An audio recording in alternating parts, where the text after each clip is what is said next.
We're going to get Aditi in here after a quick word from FanDuel. You can tackle all of the NFL action this year with FanDuel, America's #1 sportsbook. Right now, new customers who bet $5 can win $250 in bonus bets if that first $5 bet wins. The FanDuel Sportsbook app gives you everything you need to place live bets on the NFL all in one place. So when you get a hunch in the middle of the game, you can check out the latest stats, view live play-by-play, and so much more on the same page where you place your bets. Just visit FanDuel.com/UCSS to join today. Never waste a hunch. Make every moment more with FanDuel, an official sportsbook partner of the NFL.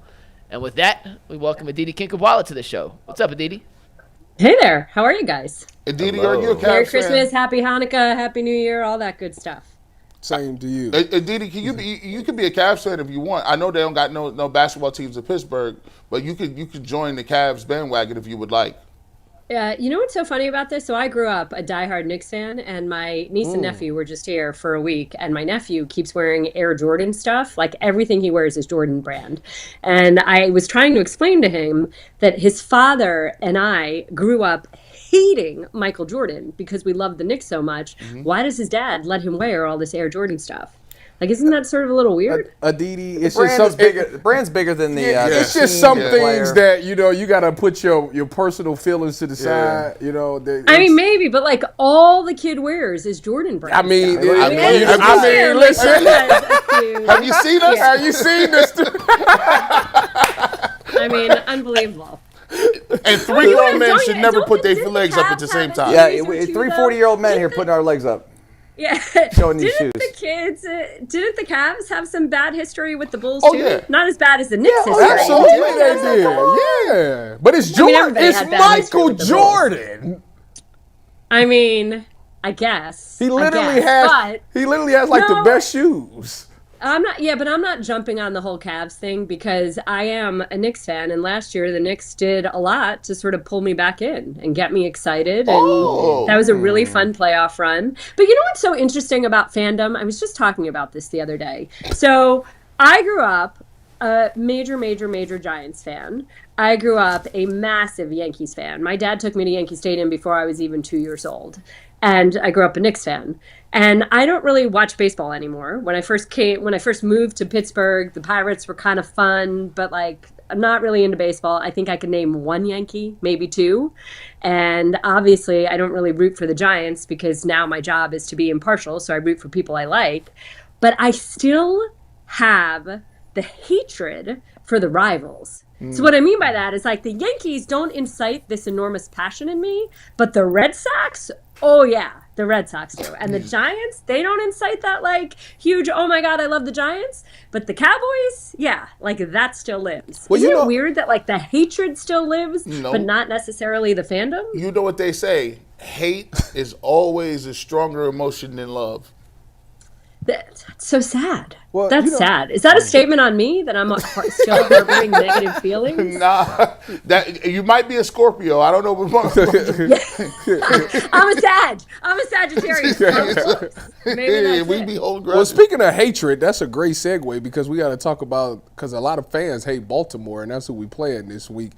Who would you start at quarterback? Would you roll DTR out there for the third time, or would you see Bailey Zappi? Wait, Aditi, before you go, Kevin Stefanski just said there's a chance both play. I told you. He literally just said there's a chance both play. Mikey, you're the best for saving me right there. Right, look. Zappy time. Zappy New Year. Zappy New Year. Zappy New Year. Okay. You know, I mean, at this point, you know what?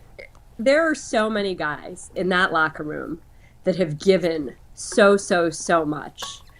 They deserve the team to do whatever they can to help them get a win and end the season on a win. So whoever the Browns feel gives them the best chance to win. And if that's a combination of two of them, if that's whatever it is, then I think they need to just throw everything in the kitchen sink out there, sell out to try to get a win. But now, of course, the Ravens are going to give this game everything that they can because they want to lock up the division.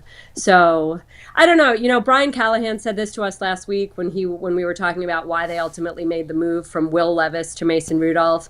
And he said at some point, the development of one player can't cost every other player the opportunity to win. And so we've said you need to know what you have in DTR DTR. You need to see what you have in DTR. I've said that he's not been put in the greatest position to succeed, that 1 or 2 games isn't enough. But at this point, it's the end of the season. I mean, Joel Bitonio deserves a win. Myles Garrett deserves a win. So I think that you need to do whatever you can to try to win that game. Aditi, you know good and well. They sitting with the 3rd pick in the draft. You and I both know he is not winning this. Look at her face. You Look at her face. She knows. You think they about to go out and jeopardize a top 3 pick? You for remember their when feelings? You remember when Lovie No. Smith? So it was 2 years ago. Was it last season or was it 2 seasons ago? I think it was 2 seasons ago. The Texans were playing the Colts. Oh, Lovie Smith said bleep it. Yes. Yeah, Lovie Smith said I could care less about the number 1 pick. He's out the door. So he goes for the 2-point conversion. The Texans win. It landed on That was C.J. Stroud. What? Yeah. But not that Kevin Stefanski and Andrew Berry are moving on. Obviously, it's their future. But I don't, you know what? I've never, ever, ever met a player or met a coach who's willing to say, we tanked for a pick. No.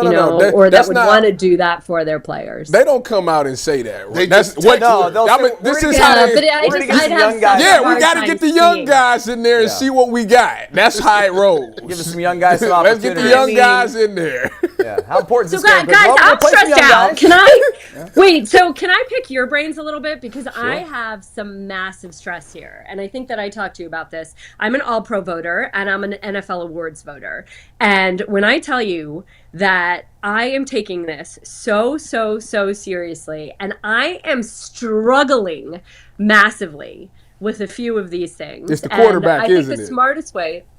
Well, like the quarterback thing a little bit, the MVP thing a little bit, but the defensive player of the year. Like, this one is really stressing me out. And obviously, when you make votes like this, you have to throw all your biases out. I have to not worry about what my son is telling me about his favorite quarterback or my husband telling me about his favorite pass rusher. But I literally made Doug Peterson talk to me for like 10 minutes about a cornerback versus a pass rusher. And if a corner shuts down half of a field, how does that compare to a pass rusher who gets to rush the passer on every play? But I'm really having this TJ Miles issue, which I feel like I have had the last few years. And I'll lay it out for you this way.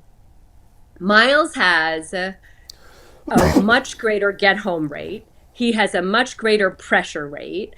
Miles, more people that I talk to say is a bigger load to deal with because one-on-one or in general, even when he's doubled, he has more moves to win. Miles is more of a freak, but TJ has those 6 forced fumbles and seems to come up. And I'm saying seems because I haven't actually checked this year. In the past, it was very obvious to me. 2 years ago, it was very obvious to me. But TJ in general seems to come up with the big play when you need the big play. TJ seems to force the fumble or get the strip sack or create the pressure that leads to an incompletion or an interception in that money moment. So I don't really know when neither of them has kind of run away with it. And I, for a while I was thinking about Pat Surtain, but now I've sort of decided, okay, it's really a pass rusher.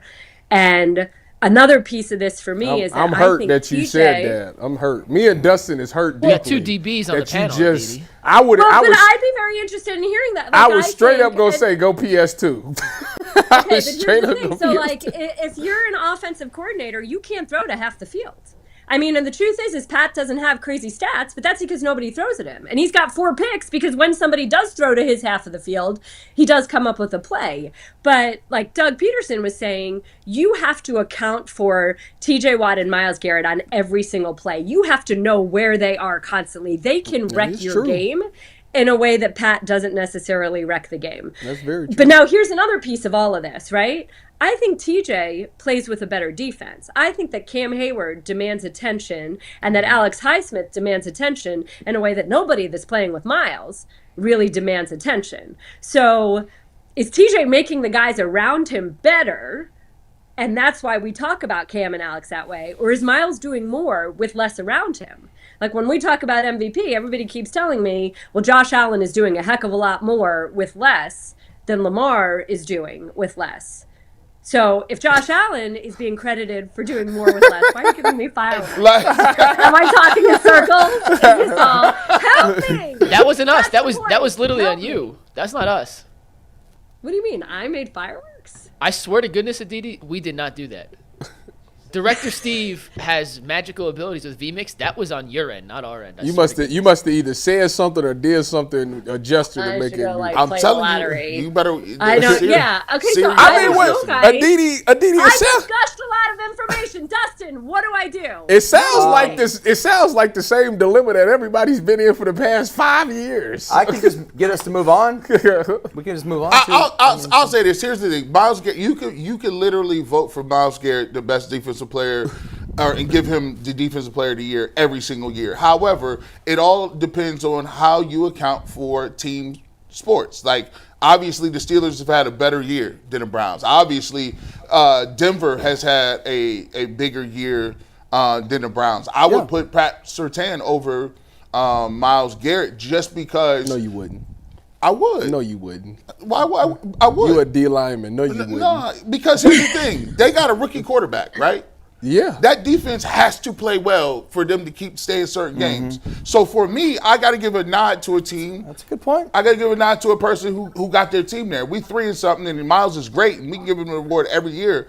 But I think But all three teams, maybe outside of Pittsburgh, all other two struggle with quarterback play too. Well, Browns struggle and Broncos. I mean, Well, Broncos obviously hit it's on both very nicks. difficult to win individual awards on a team that won 3 games. And Myles Garrett will That's probably fair. tell you, yeah, last year I deserved it. I was loving it. We carried the Browns offense. This year I don't think he would say that. No, All right. I think Okay. that's fair. And you got to remember though, every morning she wakes up to the Pittsburgh Post-Gazette on her front porch. So she's got all those yinzers in her ear with TJ Watt. I can't. That's a part of it too, Dustin. Right? know. Like if the votes are ever revealed, I mean, could I ever show my face in this town again? Although that's Do not they supposed show? to influence Did they my show vote. who people voted for? I don't know the rules on that. No, I think that there can be a question. Like if someone is not anonymous and people ask who's the one person that didn't vote, then I think that that's allowed to get out there. But in general, you're not supposed to reveal your ballot Are you a until voter? the awards are actually out Just the there. Heisman. Okay, so question I have for you. I used to vote for the Heisman. You vote for the Heisman, right, do. Justin? Must be nice. Still. I do. All right, so I'm not a media member, so I can't. I'll never do Don't worry it. about this guy. All right, Browns. They say they're Okay. not making changes. They've said this Two. every year. Blah blah blah. Do you believe him this time? Like Stefanski? You mean front office and head coach? Yeah. I do, because I talked to Mr. Haslam before the game in Cincinnati, and I believe him when he said that he thinks that they have the right people in place. But I think there absolutely has to be some changes to Kevin Stefanski's staff. And I would say that there's a very strong argument to allowing Kevin Stefanski to go back to calling the plays, if that's the right answer. And obviously, you need to solve the quarterback problem. This is not Kevin Stefanski, a 2-time coach of the year, didn't forget how to coach. But I think that he was extremely hamstrung this year by having his entire offensive staff ripped up. And the quarterback thing. I don't know how to solve it. I wish I had an answer for you. What do you make of the quarterback thing? I'm not. What do you make of it though? Like, I mean, is this just kick the can down the road? We're gonna keep him on the roster for the next 2 years, and then evaluate the situation, and then kick the can again? I mean, what do they do? What are we doing? Do here? they draft Cam? What or can Shador? they do? Well, you What can can draft they the do? quarterback. Do you think they should draft one? Cam or Shador? I mean, you can, yeah, because you need a solution, clearly, okay? Yeah. Deshaun Watson has had 3 years at this point. He's had 3 seasons. Now, granted, that first year, there were all these excuses. Oh, he'd had a year off, and then he was suspended for all this time, so he was a little bit rusty. Okay, fine. Then last year, what was the excuse? There was no excuse, and then he got hurt. And then this year, it was, oh, we've augmented the offense to really be even better for him, and still, we didn't see anything. So at this point, there are no more excuses. You've had 3 years to show that you are a top 5 quarterback in the league. It hasn't happened. Okay, fine. So now you've committed all this money to the quarterback position. You can't possibly go and chase a Sam Darnold for $50 million a year. So your only solution is to get a cheap quarterback. It has to be like Russell Wilson in Denver, where, yeah, you've allocated all this money to Russell Wilson, but your quarterback, Bo Nix, isn't costing you anything right now. It's like Atlanta, who's moving on from Kirk Cousins. Yeah, you've allocated all of this money to Kirk Cousins, but Michael Penix is not going to cost you anything. So if the piece of the pie for quarterback is this big, the only way a quarterback fits in this piece, when you're already paying so much of that piece to another quarterback, is if he's a rookie. You got a guy. But, oh, go ahead. No, you got. No, you got, I'm just saying, but like you have to be sure that you got it right? Because how many times have you screwed this up? So this is a perfect segue because one of my contingency plans and one of the plans that of a guy who is not a rookie quarterback just so happens to be in your backyard. Hey, listen, Justin Fields. Go Bucks. I mean, Buckeyes. Would you like? Because I'm thinking about it. You always got to say today. But Dustin said this like 2 days ago. He said, if I'm Justin Fields, I'm posted up in Pittsburgh. I'm signing a nice little deal. He said if I'm Justin Fields, I'm signing a deal to go back to Pittsburgh and wait Russell Wilson out and stay with that infrastructure they got. I wouldn't necessarily move.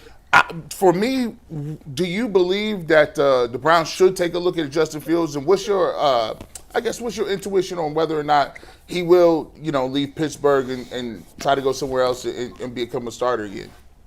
So the Browns should look at any and everything that they possibly can. So of course the Browns should take a look at Justin Fields and should have conversations and see if that's solution. I don't know about Justin Fields. I don't, it's Russell Wilson has done a really, really good job this year of not playing how he has the last few years and playing instead exactly how Arthur Smith wants him to play. But the Steelers are on a 3-game losing streak, and we'll see what they do against the Bengals here. I don't know. Is Russell Wilson, has he turned a corner and does he have a lot of years left in, or has he kind of turned into a pumpkin here? We'll see. We'll see what happens there. I know that Justin Fields was really, really enjoying the stability here, enjoying the coaching here, enjoying the infrastructure, to use your word, the locker room, all of that. But I was told that he was really devastated when Russell was given the chance to start, and he had felt like he had played by the rules. He hadn't tried to do too much. He hadn't gone for splash. He had done exactly what was asked for him, but it wasn't enough to hold on to the starting spot. That was difficult. I think that Justin believes he can be a starter in the league. The question is, will he be given, if both Russ and Justin are back, is he given a chance to beat Russ out? Does he have to be Russ's backup? Is he okay being a part-time player, a gadget player? Does he see that long game of, at some point Russell's going to get old or injured, or even if they give him the starting spot, I still believe I can beat him out? I don't know. I don't know what that answer is. Or does he sit here and say, hey, if there's an opportunity to go start somewhere else, I'm going to go start somewhere else? It's interesting. I'll tell you this, that Doug Peterson was talking to us this past week about Mac Jones, and Mac Jones had said to us, after leaving New England and coming to Jacksonville, he found the fun in the game again. He refound the joy in the game, and he found how to be himself and how much he's really enjoyed the coaching from Doug Peterson.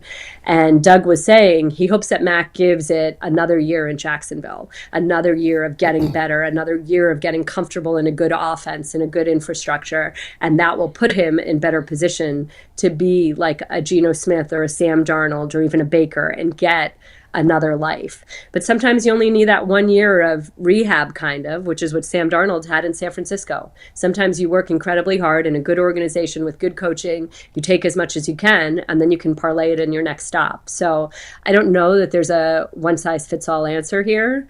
And I can't tell you, honestly, I'm sorry, G, which way Justin Fields is going to lean. I think a lot of it has to do with what are the opportunities that are out there. Aditi, do you stay up for the ball to drop? Do I look like a person who has the energy to do that right now? I was passed out on my couch. I don't, it's so funny. I think that for the last couple of years, I don't even remember New Year's Eve last year. I might have been on the road New Year's Eve last year. I don't know, but I know that there were 2 years in a row where I tried to stay up with my husband. I was like, we can't go anywhere. We had the kids. We weren't getting a babysitter. And I literally passed out on the couch. and woke up. Somehow my body woke me up at like 11:56 to be like, okay, Happy New Year, smooch, smooch, back to bed. So I've just had 6 house guests since Wednesday. They just left. I am in the middle of doing approximately 8 loads of laundry.